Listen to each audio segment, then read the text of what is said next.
तो रुको जरा, सब्र करो। अगर मुक्ति पाना है तो आसक्ति मिटाना होगा। किसी नाम के जपने से और किसी मंदिर जाने से, अगर मंदिर जाने से मुक्ति हो जाए तो सारे मस्जिद वाले दोजख में चले जाएंगे, गिरजा वाले गुरुद्वारा वाले सब नरकगामी हो जाएंगे। ये तो पक्षपात की भक्ति चल रही है। कोई मंदिर जा रहा है, कोई मस्जिद जा रहा है, कोई गिरजा जा रहा है, कोई गुरुद्वारा जा रहा है, कोई रामायण पढ़ रहा है, कोई कुरान पढ़ रहा है, कोई बाइबिल पढ़ रहा है, कोई गुरु ग्रंथ पढ़ रहा है। किसी का देवता अरवा चावल बतासा तुलसी के पत्ता खा रहा है, तो किसी का देवता बकरी मुर्गी गाय भैंसी ऊंट दुम्मा खा रहा है, किसी का देवता मरा हुआ खा रहा है, किसी का देवता गाय सुगर दोनों खा रहा है। एक आदमी हिंदू से पूछा पंडित जी से, पंडित जी आपके देवता क्या खाते हैं?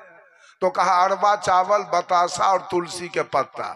तो कहा हिंदू के देवता के पेटे खराब है, लिवरे कमजोर है इसका, ये बतासा खाता है अरवा चावल। मौलवी से पूछा, मौलवी साहब आपका अल्लाह क्या खाता है? कहा हमारा अल्लाह तो बकरी मुर्गी गाय भैंसी ऊंट दुम्मा सब खाता है। कहा वाह, आपके देवता का आपके अल्लाह का लीवर करगर है, मजबूत है, वो सब कुछ पचाता है। लेकिन कहा सुनिए मौलवी साहब, आपके अल्लाह का भी लीवर उतना मजबूत नहीं है। कहा कैसे? शुगर में चर्बी होता है ज्यादा, वो अल्लाह के लीवर पर पासे नहीं करता है। ईसाई से पूछा आपके ईसा क्या खाते हैं? कहा हमारा ईसा तो गाय शुगर दोनों खाता है। कहा वाह, आपके भगवान का लीवर मजबूत है, वो गाय शुगर दोनों खाता। ये तो सारे पक्षपात की बात। साहब कबीर ने कहा पछा पछी के कारण सब जग रहा भुलान। ये केवल पक्षपात की भक्ति चल रही। मंदिर क्या है? पक्षपात है। मस्जिद क्या है? पक्षपात है। गिरजा गुरुद्वारा क्या है? पक्षपात है। आपके ग्रंथ को वो नहीं मानता है, उसके ग्रंथ को, आपके वेद पुराण स्मृति उपनिषद गीता रामायण को मुसलमान नहीं मानता है। मुसलमान के कुरान जब्बूर इंजिल तोरेत को सिख नहीं मानता है, सिख के गुरु ग्रंथ को ईसाई नहीं मानता है। तो असली भक्ति है क्या? ये असली भक्ति सब पक्ष से हटकर सदगुरु कबीर ने लाया था। संतो सदगुरु भक्ति आनी, नारी एक पुरुष दुई जाया, बूझो पंडित ज्ञानी। पाहन फोर गंग एक निकले, चहु दिस पानी पानी, अतई पानी दोई पर्वत बूढ़े, दरिया लहर समानी। नारी सकल पुरुष को खाया, ताते रहो अकेला, कहें कबीर जो अब की बूझ है, सोई गुरु हम चेला। बंधुओं, मैं चर्चा शुरू किया कर्मकांड और ज्ञान कांड से। सारी सृष्टि कर्म कांड में भिड़ा हुआ है। एक कबीरपंथी पारखी जो ज्ञान कांड मार्ग से चलते हैं और सारे लोग कर्म कांड में लग गए। देवता को स्नान कराएंगे, उसका पूजा करेंगे, उसको चादर चढ़ाएंगे। साहब कबीर कहते हैं दुनिया ही घर आंगन जिसका, आश्रित फिर वह होगा किसका। लौकिक भेंट चढ़ा कर प्रभु को, लाद रहा एहसान कि मुझको मिल जाए भगवान। लोगों से पूछा गया बेटा कितने हैं? तो कहा भोला बाबा के कृपा से 4 बेटा है। बेटा सब क्या करता है? तो हनुमान जी के कृपा से चारों बेटा को नौकरी है। जमीन कितना है? तो राम जी के कृपा से 40 बीघा जमीन है। घर कैसा है? तो कृष्ण जी के कृपा से 3 महल का मकान है। तो देवता लोग तो बाबू इतना दयालु है कि मनुष्य को सब कुछ देते हैं, बेटा, जमीन, मकान, दुकान, नौकरी, सब कुछ। तो भगवान जब इतना धनवान है, इतना दयालु है, तो आप भगवान के नाम पर भीख क्यों मांगते हो रस्सी छपाकर? हम तो भीख मांगते हैं। हमारे कबीर साहब धनवान नहीं थे। उन्होंने तो स्पष्ट कह दिया था मन लागो मोरे यार फकीरी में, जो रस है बंदे राम भजन में, वो रस नाही अमीरी में। तो कबीर तो गरीब थे, इसलिए हम भी गरीब हैं। हम आपसे भीख मांग के आप ही के स्वागत के लिए मांगते हैं। आपके राम तो बड़े अमीर हैं, आपके भोला बाबा तो बहुत अमीर हैं, सबको बेटा पोता नाती देते हैं, तो आप भीख क्यों मांगते हैं? सरस्वती जी के नाम पर चंदा क्यों मांगते हैं? काली जी दुर्गा जी के नाम पर आप चंदा क्यों मांगते हैं? राम जी का मंदिर बना अयोध्या में, उसके लिए भीख मांगा गया है। तो आप ही फाइनल कीजिए, देवता आपके धनवान है कि दरिद्र हैं, तो आप ही जानिएगा कैसे भगवान आपके हैं। जिसके लिए भीख मांगते हैं, मठ बनाने के लिए, उनके पंगत के लिए, कपड़ा के लिए, सबके लिए भीख मांगा जा रहा है। एक तरफ धनवान बताया जा रहा है, एक तरफ दरिद्र बताया जा रहा है। बंधुओं, सब लोग कर्म कीजिए, कर्म की प्रधानता है। जितने लड़के बच्चे लड़कियां हैं वो पढ़े लिखे, नौकरी प्राप्त करे, सुख से जिए। हम खुश हैं कि आप 5 महल का मकान बना के रहिए, आप फॉर्च्यूनर पर चढ़िए, आपका एयर कंडीशन मकान हो, आप चिवड़ा दही भात दाल दही चीनी पेड़ा रसगुल्ला काजू किशमिश खाइए, आप बढ़िया कपड़ा पहनिए। हम खुश हैं, हमारे सारे संत खुश हैं। लेकिन इसके लिए कर्म की आवश्यकता है। कर्म कीजिएगा, सुख से जी लीजिएगा, लेकिन मुक्ति के लिए कर्म की आवश्यकता नहीं है। मुक्ति के लिए आत्मज्ञान की आवश्यकता है। आज मनुष्य जीने के लिए, सुख के लिए भी कर्म कर रहा है और मुक्ति के लिए भी कर्म कर रहा है। सारे लोग कर्म कांड में गंगा जमुना में जाके स्नान करते हैं। स्नान करने से मुक्ति होती है क्या? स्नान करने से पाप ऊपर में बैठा है। गुरुजी कहा करते थे बराबर कि पाप तिलवा है कि स्नान करने से धोआ गया। ऊपर में पाप है कि पाप तो अंदर में बैठा है। वो पाप कैसे धोआ जाएगा स्नान करने से? कोई मौनी बाबा, कोई थरेसरी, कोई फलहारी, निर्जली, दिगंबरी, खाकी, निराहारी, दूधाहारी, सारे के सारे कर्म कांड में लगे हुए हैं। कोई कहता है डाक बम, पैदल बम, भैया बम, बहिना बम, रेल बम, बस बम, और जो सबसे ढहलेल है वो पेटकुनिया बम। ये सारा कर्मकांडी लोग आके सुनते ले तो लेते हैं सत्संग की बात, लेकिन कर्मकांड इनके दिल से जा नहीं रहा। जिस साल परम पूजा विलास साहब का देहावसान हुआ, उस साल के सत्संग में पूज्य गुरुदेव गए थे, वहां मैं भी गया। समस्तीपुर से हमारे साथ 2-3 गो महिला गई। अब प्रयागराज उतरने के बाद हमसे कही कि बाबा हम लोग को संगम दिखा दीजिए। अब गए हम संगम, सारी महिलाएं स्नान की, अब मैं नौका पर बैठा रहा। नौका का जो केवट था हमसे कहा कि बाबा आप नहीं स्नान करेंगे? मैंने कहा कि मैं ढहलेल लगता हूं क्या? कदोर पानी में, थूक खखाड़ वाला पानी में हम स्नान करेंगे? हमको क्या पाना है, क्या लेना है? हम जाके परम पूजा विलास साहब के आश्रम पर जाके नलका पर स्नान किए, लेकिन वो त्रिवेणी संगम में मैं स्नान नहीं किया। 4-5 बार मैं सोनपुर गया मेला देखने, लेकिन गंगा में कभी अपना पैर नहीं भिराया, उस कदोर पानी में पैर भी नहीं धोया।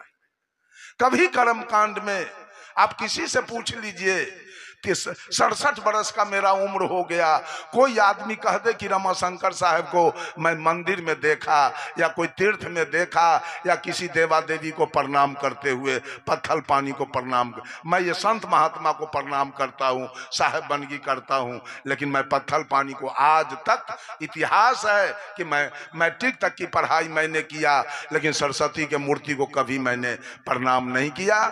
बंधुओं, मैं चर्चा शुरू किया था कर्म कांड और ज्ञान कांड। ज्ञान से आपका कल्याण हो जाएगा और कर्म से रोटी कपड़ा और मकान मिलेगा।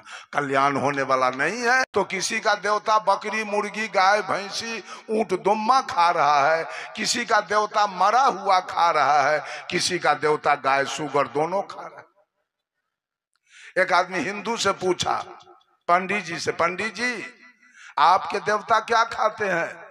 तो कहा अरवा चावल बतासा और तुलसी के पत्ता। तो कहा हिंदू के देवता के पेटे खराब है, लिवरे कमजोर है इसका, ये बतासा खाता है अरवा चावल। मौलवी से पूछा, मौलवी साहब आपका अल्लाह क्या खाता है? कहा हमारा अल्लाह तो बकरी मुर्गी गाय भैंसी ऊंट दुम्मा सब खाता है। कहा वाह, आपके देवता का, आपके अल्लाह का लीवर कारगर है, मजबूत है, वो सब कुछ पचाता है। लेकिन कहा सुनिए मौलवी साहब, आपके अल्लाह का भी लीवर उतना मजबूत नहीं है। कहा कैसे? शुगर में चर्बी होता है ज्यादा, वो अल्लाह के लीवर पर पासे नहीं करता। ईसाई से पूछा आपके ईसा क्या खाते हैं? कहा हमारा ईसा तो गाय शुगर दोनों खाता है। कहा वाह, आपके भगवान का लीवर मजबूत है, वो गाय शुगर दोनों खाता। ये तो सारे पक्षपात की बात साहब कबीर ने कहा, पछा पछी के कारण सब जग रहा भुलान। ये केवल पक्षपात की भक्ति चल रही। मंदिर क्या है? पक्षपात है। मस्जिद क्या है? पक्षपात है। गिरजा गुरुद्वारा क्या है? पक्षपात है। आपके ग्रंथ को वो नहीं मानता है, उसके ग्रंथ को, आपके वेद पुराण स्मृति उपनिषद गीता रामायण को मुसलमान नहीं मानता है। मुसलमान के कुरान जब्बूर इंजिल तोरेत को सिख नहीं मानता है। सिख के गुरु ग्रंथ को ईसाई नहीं मानता है। तो असली भक्ति है क्या? ये असली भक्ति सब पक्ष से हटकर सदगुरु कबीर ने लाया था। संतो सदगुरु भक्ति आनी, नारी एक पुरुष दुई जाया, बूझो पंडित ज्ञानी। पाहन फोर गंग एक निकले, चहु दिस पानी पानी, अतई पानी दोई पर्वत बूढ़े, दरिया लहर समानी। नारी सकल पुरुष को खाया, ताते रहो अकेला, कहें कबीर जो अब की बूझ है, सोई गुरु हम चेला। बंधुओं, मैं चर्चा शुरू किया कर्मकांड और ज्ञान कांड से। सारी सृष्टि कर्म कांड में भिरा हुआ है। एक कबीरपंथी पारखी जो ज्ञान कांड मार्ग से चलते हैं, और सारे लोग कर्म कांड में लग गए। देवता को स्नान कराएंगे, उसका पूजा करेंगे, उसको चादर चढ़ाएंगे। साहब कबीर कहते हैं, दुनिया ही घर आंगन जिसका, आश्रित फिर वह होगा किसका। लौकिक भेंट चढ़ा कर प्रभु को, लाद रहा एहसान कि मुझको मिल जाए भगवान। लोगों से पूछा गया बेटा कितने हैं? तो कहा भोला बाबा के कृपा से 4 बेटा है। बेटा सब क्या करता है? तो हनुमान जी के कृपा से चारों बेटा को नौकरी है। जमीन कितना है? तो राम जी के कृपा से 40 बीघा जमीन है। घर कैसा है? तो कृष्ण जी के कृपा से 3 महल का मकान है।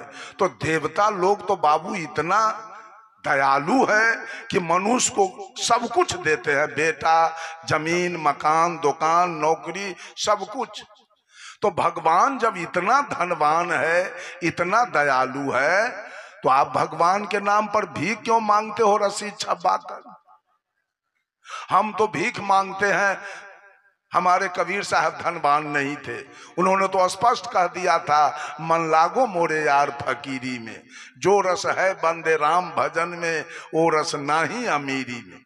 तो कबीर तो गरीब थे, इसलिए हम भी गरीब हैं। हम आपसे भीख मांग के आप ही के स्वागत के लिए मांगते हैं। आपके राम तो बड़े अमीर हैं, आपके भोला बाबा तो बहुत अमीर हैं, सबको बेटा पोता नाती देते हैं। तो आप भीख क्यों मांगते हैं? सरस्वती जी के नाम पर चंदा क्यों मांगते हैं? काली जी, दुर्गा जी के नाम पर आप चंदा क्यों मांगते हैं? राम जी का मंदिर बना अयोध्या में, उसके लिए भीख मांगा गया है। तो आप ही फाइनल कीजिए, देवता आपके धनवान है कि दरिद्र हैं, तो आप ही जानिएगा कैसे भगवान आपके हैं। जिसके लिए भीख मांगते हैं, मठ बनाने के लिए, उनके पंगत के लिए, कपड़ा के लिए, सबके लिए भीख मांगा जा रहा है। एक तरफ धनवान बताया जा रहा है, एक तरफ दरिद्र बताया जा रहा है। बंधुओं, सब लोग कर्म कीजिए। कर्म की प्रधानता है। जितने लड़के बच्चे लड़कियां हैं वो पढ़े लिखे, नौकरी प्राप्त करे, सुख से जिए। हम खुश हैं कि आप 5 महल का मकान बना के रहिए, आप फॉर्च्यूनर पर चढ़िए, आपका एयर कंडीशन मकान हो, आप चिवड़ा दही भात दाल दही चीनी पेड़ा रसगुल्ला काजू किशमिश खाइए, आप बढ़िया कपड़ा पहनिए। हम खुश हैं, हमारे सारे संत खुश हैं। लेकिन इसके लिए कर्म की आवश्यकता है। कर्म कीजिएगा, सुख से जी लीजिएगा, लेकिन मुक्ति के लिए कर्म की आवश्यकता नहीं है। मुक्ति के लिए आत्मज्ञान की आवश्यकता है। आज मनुष्य जीने के लिए, सुख के लिए भी कर्म कर रहा है और मुक्ति के लिए भी कर्म कर रहा है। सारे लोग कर्म कांड में गंगा जमुना में जाके स्नान करते हैं। स्नान करने से मुक्ति होती है क्या? स्नान करने से पाप ऊपर में बैठा है। गुरुजी कहा करते थे बराबर कि पाप तिलवा है कि स्नान करने से धोआ गया। ऊपर में पाप है कि पाप तो अंदर में बैठा है। वो पाप कैसे धोआ जाएगा स्नान करने से? कोई मौनी बाबा, कोई थरेसरी, कोई फलहारी, निर्जली, दिगंबरी, खाकी, निराहारी, दूधाहारी, सारे के सारे कर्म कांड में लगे हुए हैं। कोई कोई कहता है डाक बम, पैदल बम, भैया बम, बहिना बम, रेल बम, बस बम, और जो सबसे ढहलेल है वो पेटकुनिया बम। ये सारा कर्मकांडी लोग आके सुनते ले तो लेते हैं सत्संग की बात, लेकिन कर्मकांड इनके दिल से जा नहीं रहा। जिस साल परम पूजा विलास साहब का देहावसान हुआ, उस साल के सत्संग में पूज्य गुरुदेव गए थे, वहां मैं भी गया। समस्तीपुर से हमारे साथ 2-3 गो महिला गई।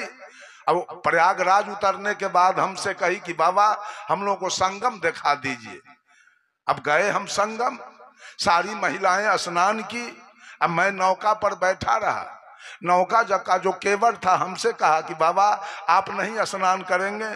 मैंने कहा कि मैं ढहलेल लगता हूं क्या? कदोर पानी में, थूक खखार वाला पानी में हम स्नान करेंगे?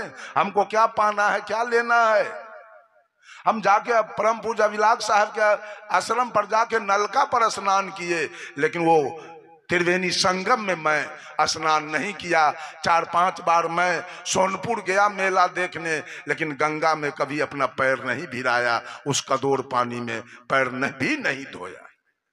कभी कर्म कांड में आप किसी से पूछ लीजिए, 67 बरस का मेरा उम्र हो गया, कोई आदमी कह दे कि रमाशंकर साहब को मैं मंदिर में देखा या कोई तीर्थ में देखा या किसी देवा देवी को प्रणाम करते हुए, पत्थल पानी को प्रणाम, मैं ये संत महात्मा को प्रणाम करता हूँ, साहेब बनगी करता हूँ, लेकिन मैं पत्थल पानी को आज तक, इतिहास है कि मैं मैट्रिक तक की पढ़ाई मैंने किया, लेकिन सरस्वती के मूर्ति को कभी मैंने प्रणाम नहीं किया। बंधुओं, मैं चर्चा शुरू किया था कर्म कांड और ज्ञान कांड। ज्ञान से आपका कल्याण हो जाएगा और कर्म से रोटी कपड़ा और मकान मिलेगा। कल्याण होने वाला नहीं है।